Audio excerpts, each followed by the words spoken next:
Hey everyone. Today we're going to be making a custom table in OnPing. Custom tables play a lot of different roles for our system. I'm going to show you guys how to make them quickly and easily. First of all, I'm going to start how I often do by creating a new panel.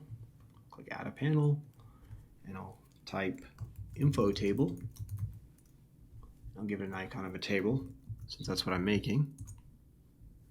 Save the changes. Once again, the dashboard's automatically saved. Go ahead and add a widget. Now really quickly, I'm going to go over a couple of the tables here. So we have event tables, which I'll do a different video on. Event tables respond to saved parameters and are very interesting. Single location tables, multi-parameter tables really aren't used much anymore and are probably going to be deprecated soon. Custom tables have kind of taken the role of both of these as the feature count inside of custom tables improved. An alarm table we've already done a video over. So for now, let's go ahead and add a custom table to our widget space here and save our dashboard. Okay, once I've saved my dashboard, I'm going to go ahead and exit because that's all I'm going to add here. And I'll hit my wrench. And I'll go ahead and click on this wrench here to get into edit mode. And the first thing you'll notice is there's spot reports and historical spot reports and map layer. So these are different functions, applications that are built on top of custom table. So we aren't really going to get into any of these in particular. Maybe we'll talk about spot report a little bit, but to start with, we're going to build a table. So to do that, go to Edit Table Contents and click on it. And here you'll notice several different options: adding rows, adding columns, changing sorts, format painter, that kind of stuff. You'll also notice that you can import and export to create a table. We're not going to do an import and export to create. We're going to just make them by hand right here. So to start with, I'm going to add a row. And since it's my first row, it's also adding a column. So this one's going to be called column 1 for now. And here you can see we can add either a text or a PID. So a PID is a parameter ID, or a status. So you can add things by clicking on these individual buttons, and let's go ahead and do that first, just so you get a flavor of that. So we'll name this one example text field. I'll go ahead and save. Let's see what that looks like. So you can see I have my column 1, and it's now got this text in it named example text field. You can turn that into linkable text by using markdown formatting. If you're not familiar with that, it looks like this. So you put a square bracket on this side of the text and a square bracket on the other side, and then type your URL. So I'm going to do http://www.onping.net. And I'll save.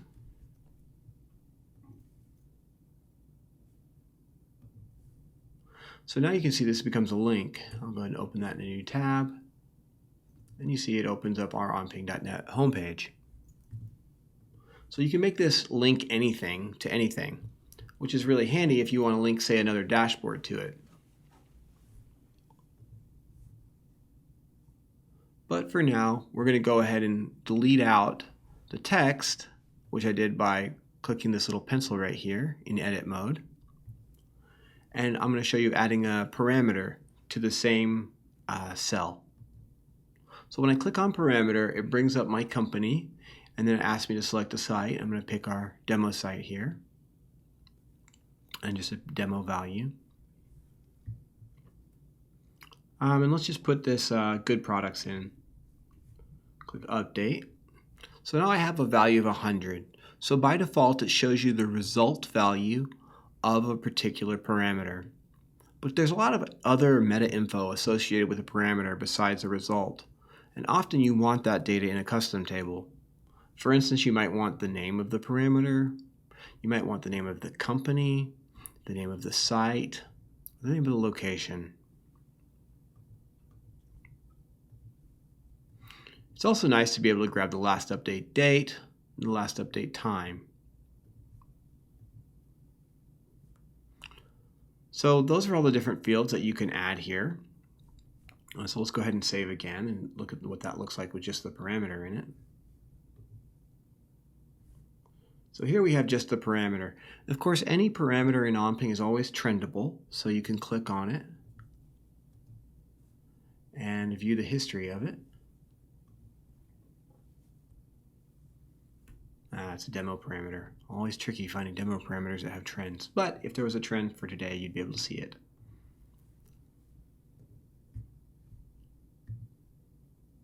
And notice you can do writes from these parameters too. If it's a writable parameter, which this one is, then you can do writes from the custom table as well.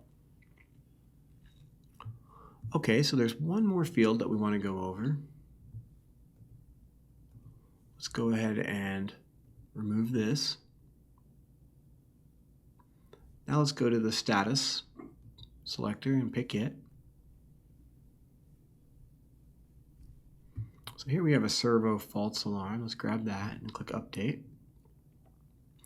And you can see here that since it had a value of a 1, you get a red triangle here. Let's pick a different status.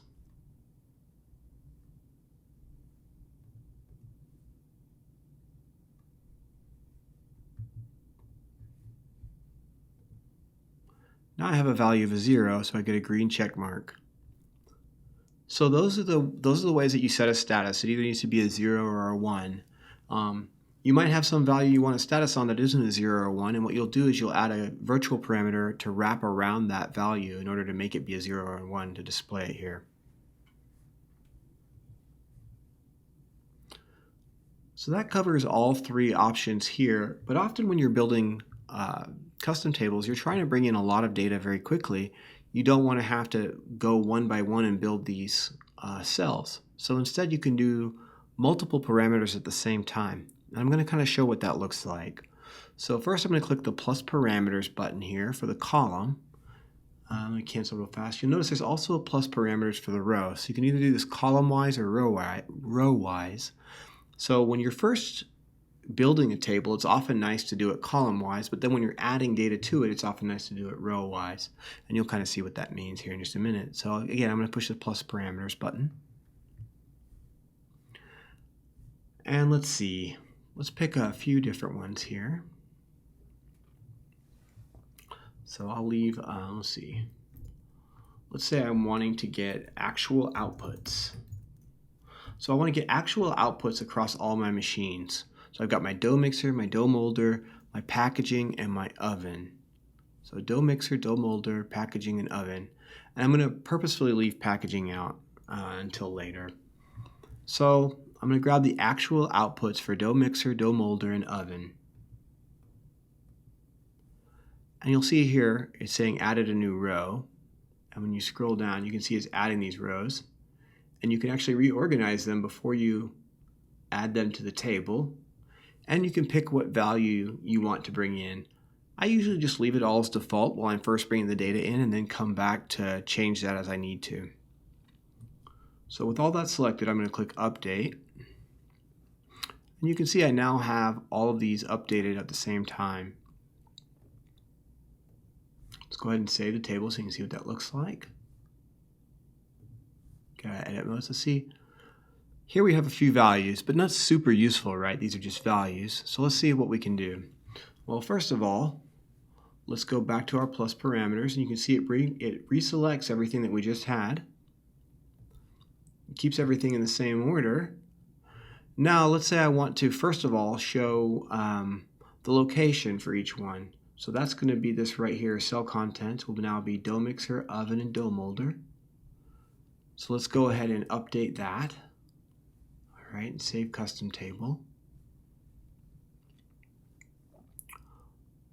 Wonderful. So now I've got my dough mixer, oven, and dough molder, and that's very, very nice.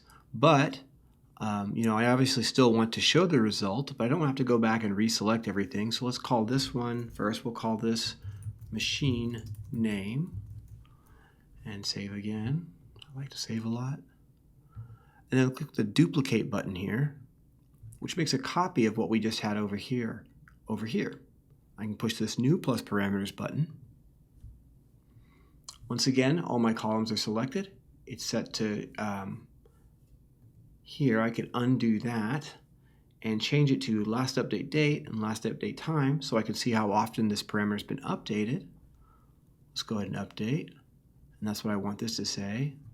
I can change this to update time. Let's add another copy of this. Do the same trick we just did. And then I check the show result button and I can see all these different results in my cell content. And click update again. I'll just change this to value.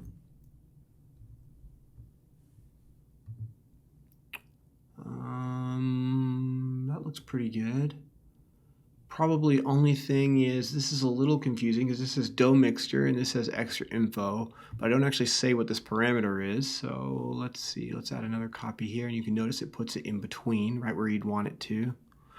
And let's just change this to parameter name. And let's have it, instead of showing result, let's have it put the name of the parameter. Update, save. Okay, so now I have all the different fields that I want. Right, so I've got my dough molder, I've got my update time, my actual update, my value. And that looks pretty good. Okay, so I have 3, but I left one out on purpose, which was the packaging. So I'm going to make a copy of this one, and I'm going to click on plus parameters here.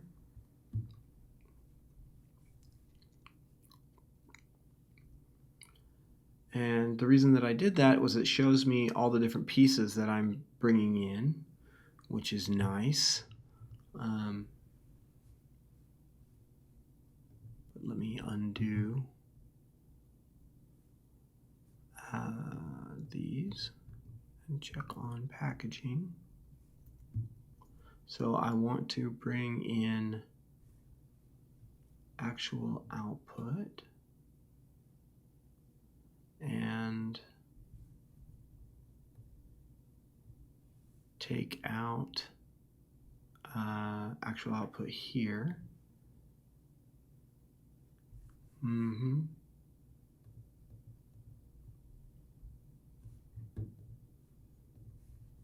Doesn't work like I wanted it to. So probably, I guess, to add an extra row would be easier just to do it one by one. So let's do that. So click here, and then unclick these and click packaging.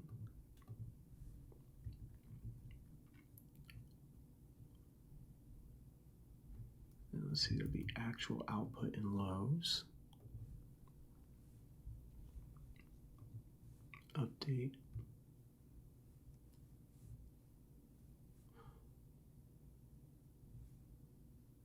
And then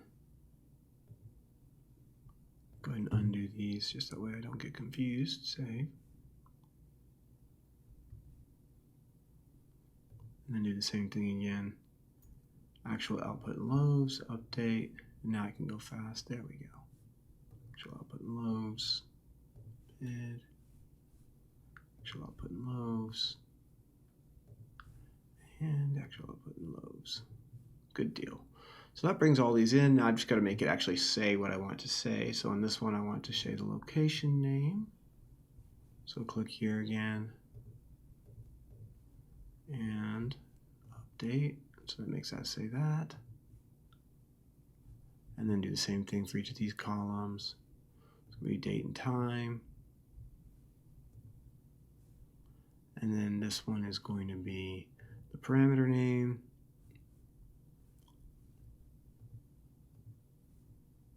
Which is here. And this is going to be the parameter value.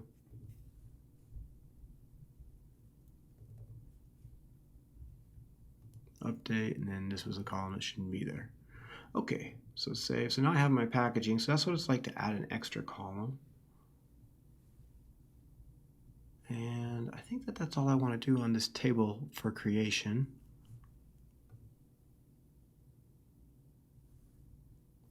Of course, you can move these rows around if you need to, so you can click here and move them like this. You can also click here and move values around if you need to, so you can change the order here. And you can click here and change the order if you have one out of place. So a few different ways to do mass edits, and you can move whole rows up and down like this.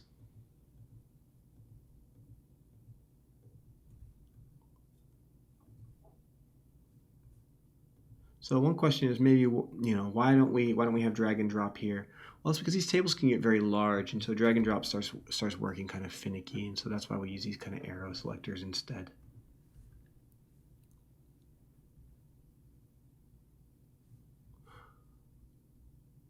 Okay, I think that's everything that I want to go over for this video, and thank you very much.